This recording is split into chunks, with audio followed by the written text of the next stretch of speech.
Gimana negara ini mau maju? Mau sejahtera, mau berubah ke arah yang lebih baik.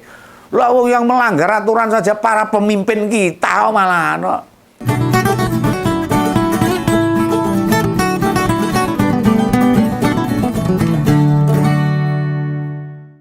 Ada pepatah Gusti kuwi ora sare. Gusti mboten sare. Tuhan itu tidak pernah tidur. Ternyata ya bener itu. Gusti Maha Kuwaos. Kuwi memang ya bener dan sayang pada orang-orang yang punya niat tulus, orang jujur, orang baik dan sebagainya. Nah, kemarin baru saja ngompol tuh ngupas soal kebingungan Om Bengawan memahami tagline ngopeni ngelakoni dari salah satu kontestan pilkada gubernur di Jawa Tengah. Hari ini juga dikasih pesan ini.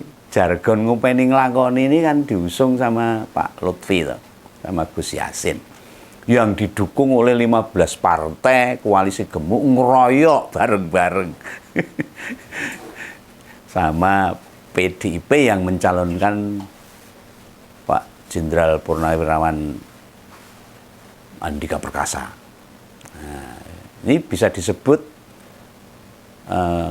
koalisi gemuk sama koalisi kurus. Nah kan sudah tak jelaskan itu. Aku sih durung dong nih, belum ngeh itu. Apa maksud dari ngelakoni yang diusung pasangan Pak Lutfi sama Gus Yassin?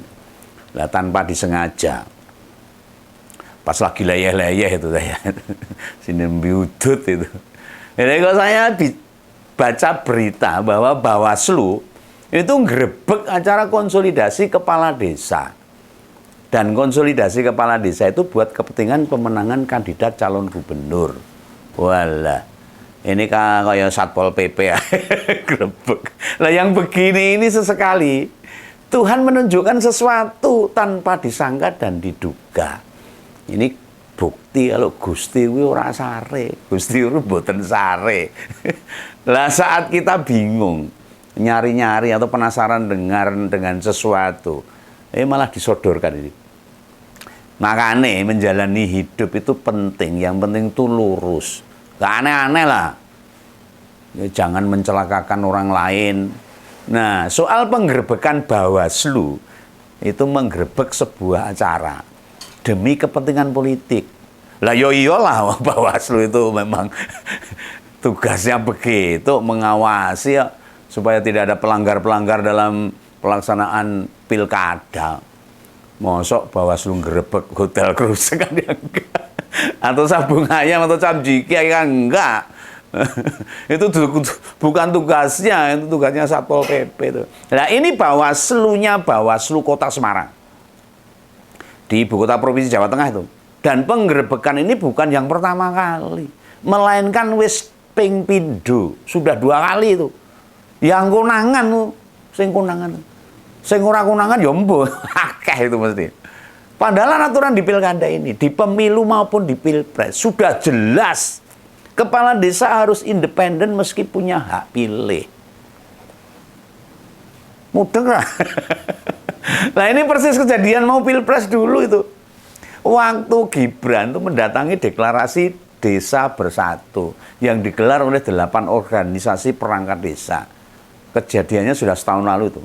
Ya, meski paham loh kepala desa maupun perangkat desa harus independen, Gibran itu tetap nekat teko, tetap nekat datang gitu. Nah ini nih, pertanyaan nih, pas pilpres apakah ada sanksi? Dulu itu minimal teguran dari Bawaslu, ora belas, tidak ada sama sekali. Dan konsolidasi itu memang buat pemenangan Pak Lutfi sama Gus Yassin yang di Semarang yang digerebek 2 kali itu. Nanti tak tunjukkan buktinya. Di sini yang pengen tak sebutkan, inikah maksud jargon ngelakoni ini ya mau tak tanyakan ini. Menjalani atau merasakan sendiri bagaimana rasanya melanggar aturan. Ngelakoni digerebek malah. Nah itu para perangkat desa itu loh, termasuk kepala desa itu loh. Kok ya mau-maunya diajak konsolidasi dukung-mendukung. Apa disangoni, apa kurang gajine, apa dijanjikan. Oh, jadi contoh dari warganya lah. Warganya kan bukan hanya satu pemilih saja kan banyak, ada yang milih A, ada yang milih B. Nah, kepala desa ini orang independen so jadi geger desa itu. Ingatlah Pak kepala desa itu. Apa yang nggak belajar dari Pilpres kemarin tuh? Gimana negara ini mau maju, mau sejahtera, mau berubah ke arah yang lebih baik. Lalu yang melanggar aturan saja para pemimpin kita malah no. Piye? Masa masuk ngelakoni sing dilarang aturan. Apa harus mengajak uji nyali apa gimana itu? Atau ngajak melawan konstitusi malahan. Ini ekstrim loh ini. Ngajak ngidak-idak demokrasi. Ini kan contoh yang sangat buruk bagi masyarakat ini. Yang ini pendidikan politik yang jelek, welek bagi masyarakat. Yang gini ini akibatnya makin jelas banget. Kayak pepatah bilang tuh. Ikan busuk itu mulai dari kepala. Artinya apa? Jika kepala negara nekat nerabas konstitusi, ngubah aturan hanya demi syahwat kekuasaan. Ini calon gubernurnya ikut-ikut melu-melu. Nah, mereka jadi merasa ngelanggar aturan itu boleh. Nah, dulu boleh, sekarang ya boleh. Nerjang Forbaden itu tidak masalah, padahal satu arah terjang boleh. Diawasi Bawaslu tidak membuat mereka merasa takut. Sing mambu ndase ya kabeh akhirnya dadi mambu. Nah, jika calon gubernur wae lho, calon gubernur aja lho. Ingat lho, ini masih calon lho, belum apa-apa lho. Kuwi wis ngajari pejabat di tingkat desa membuat melanggar aturan kok. Gek uripe warga desa terus piye? Kepala desane ora cetha, rakyatnya so belasan-belasan loh ini. Ingat loh, konsolidasi itu jelas melanggar hukum, melanggar aturan. Lah kok enteng saja datang? Kok ya mau datang? Orang mikir.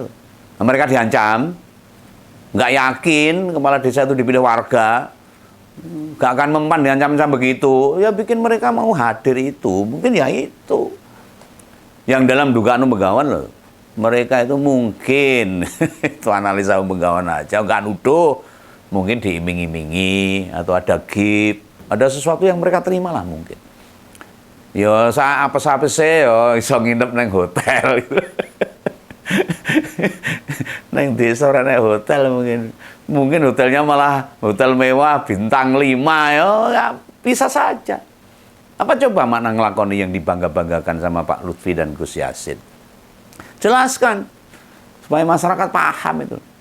Lah Pak Lutfi, Bapak kan Jenderal Bintang 3, mantan Kapolda Jawa Tengah. 4 tahun loh, lama loh. Sebagai purnawirawan polisi pasti tahu dong apa fungsinya peraturan. Ya toh? Undang-undang dan sebagainya.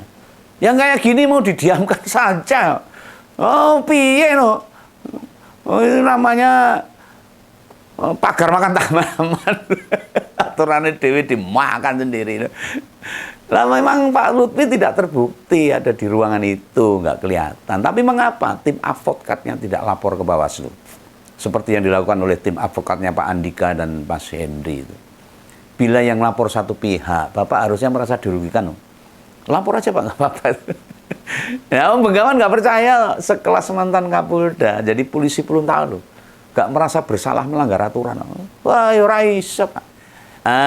Lalu cawagupnya Gus Yassin, putra seorang ulama besar itu, almarhum Mbah Kiai Haji Maimun Zubair. Ini Gus, jika Om Begawan mengingat banyak dawuh beliau loh ini. Ini supaya didengar ini pada umatnya, pada penganut agama lain. Betapa damainya tausiah beliau itu. Masa iya melanggar aturan-aturan model begini jenengan meneng wae, diem aja. Loh, Begawan merasa tersakiti ini. Sedih grantes itu. Memikirkan almarhum Mbah Maimun, bagaimana santri-santri beliau yang jumlahnya puluhan ribu dan menyebar di seluruh Indonesia. Ngerti tim suksesnya jenengan itu menempuh ini semua melanggar aturan yang ada. Lah mau sampai kapan? Panjenengan mau diem saja. Mau diem saja, Gus. Ingat loh, pemilihan jenengan tuh di pemilihan DPD tembus 3,8 juta, itu gede banget itu. Jangan pertaruhkan nama keluarga panjenengan, keluarga besar Mbah Maimun buat hal begini-ginian, mendiamkan sebuah pelanggaran. Sekali lagi Om Bengawan sedih betul ini kalau sampai jenengan diam. Nah, beberapa penggerebekan sebenarnya sudah dilakukan yang berwenang. Sebenarnya kemarin-kemarin itu. Dan tentu saja dilakukan oleh Bawaslu. Nah, apakah yang dilakukan oleh Bawaslu Semarang itu menghasilkan sanksi? Ya kita belum tahu. Padahal sudah 2 kali digerebek. Ya kok diulang lagi. Sapi kecemplung sumur nyemplung meneh itu loh. Itu kejadiannya itu saya kasih tahu ya. Pertama di kejadian tanggal 17 Oktober. Itu ada 200 kepala desa sekabupaten Kendal. Mereka dikumpulkan di Hotel Bintang 5 di Semarang, Semarang Tengah itu. Ngeri banget itu. Kelas kepala desa saja dikumpulkan di Hotel Bintang 5. Entek ragate piro. Apa sih gak gelem dikumpulkan di hotel biasa, mungkin Kenyang itu atau Hotel Melati. Nah, dan yang kedua, yang kejadian itu kemarin itu hari Rabu kemarin. Kemarin itu ada sekitar 90-an perangkat desa yang ada di ruangan. Dan mereka berasal dari berbagai wilayah di Jawa Tengah. Masing-masing wilayah itu ngirim 2 perwakilan tuh. Kepala desa dan sekretaris desa. Yang turut datang. Ada yang dari Pati, Rembang, Blora, Sukoharjo, Sragen, ada yang Kebumen, Purworejo, Klaten, Wonogiri, Brebes, oh banyak itu. Cilacap, Pemalang, Kendal. Demak, Semarang, oh, Bengawan apa. Berarti ada 15 daerah. Lebih dari separuh kabupaten di Jawa Tengah. Dan kabupatennya itu ada 29. Bisa jadi ini memang diadakan 2 kloter. Nanti sisanya 14 kabupaten buat kloter kedua lah gitu loh. Nah pada hari yang sama, ya Rabu juga nih, di Banyumas juga ada penggerebekan. Ini mau grebek-grebek, wah ini prosesnya kapan ini? Nah ini Panwascam Purwokerto Timur itu dilarang masuk di acara konsolidasi perangkat desa di Banyumas. Beritanya sudah di mana-mana itu. Lah waktu surat tugas sudah ditunjukkan, boleh masuk nih acaranya langsung bar. Gak ada bukti nih. Nah piye nek ngono itu? Pengen ngerti lah, pada Selasa itu ada pertemuan juga itu. Itu di daerah Pantura, tepatnya di Kota Pekalongan. Hanya yang dikonsolidasi itu kepala desa dari Pemalang. Di spanduknya tertulis silaturahmi dan konsolidasi kepala desa sekabupaten Pemalang. Ini kamuflase mungkin. Lah mereka dukung siapa? Nah ini dengarkan sendiri rekaman videonya. Kebetulan Om Bengawan dapat rekamannya. Ya, tolong Mas Dilan itu diputarkan rekamannya ya, biar dilihat oleh Ngompolos. Yang lokasinya itu di Kota Semarang. Nah kemudian kami menanyakan tempat lokasinya ada di mana. Tidak lama saya hadir ke lokasi. Nah setelah kemudian kita negosiasi, tetap tidak diberi akses untuk boleh masuk ke lokasi. Akhirnya kami melakukan pencatatan pendokumentasian. Nah pas Bawaslu Kabupaten Pekalongan itu tiba di lokasi, oh wis bubar juga. Dikira iso dihapusi nih Bawaslu. Dan beralasan panitia sudah tidak ada. Nah rekaman videonya tadi, dengarkan, ada yang diomongkan kan. Jelas banget, gamblang, cetha welo-welo itu. Itu buat kepentingan siapa? Genah toh. Gimana nih dengan kejadian ini? Yang pasti berbagai kejadian sudah dilaporkan ke Bawaslu. Dan Bawaslu itu nemu sendiri kejadian serupa di banyak tempat. Berkali-kali kayak di Semarang, di Banyumas. Siapa yang menggerakkan? Itu ya cetha itu. Tim advokasi Pak Andika sama Mas Hendi juga sudah resmi melaporkan kejadian di Pekalongan. Ya biar adil, biar jelas itu. Dadi nek wis ngono, rakyat Jawa Tengah sing pilih sing kono. Awake dhewe sapa? Nek caranya gitu. Ya gak iso apa-apa to. Dari ditopo wae. Kasus nyatane nyat ngene iki. Lagi kisuh-kisuhe. Nah mentalnya awake dhewe nyat saya mental sumbangan bantuan sembako gampang dibodoni. Ini Bengawan nesu loh ini. Saya gelo ini, saya kecewa. Nah, aku akhirnya ya nyinyir terus ini untuk mengkritik ini. Bengawan hanya ingin menunjukkan kalau mau berubah, ayo bareng-bareng.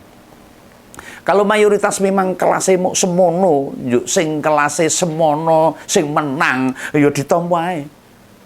Biar kita ya wirupe ya segini-gini wae. Jadi ini pesan Bengawan ya. Ada Andika di Jawa Tengah. Salam Bengawan, salam Ngompol. Dadah. Semarang.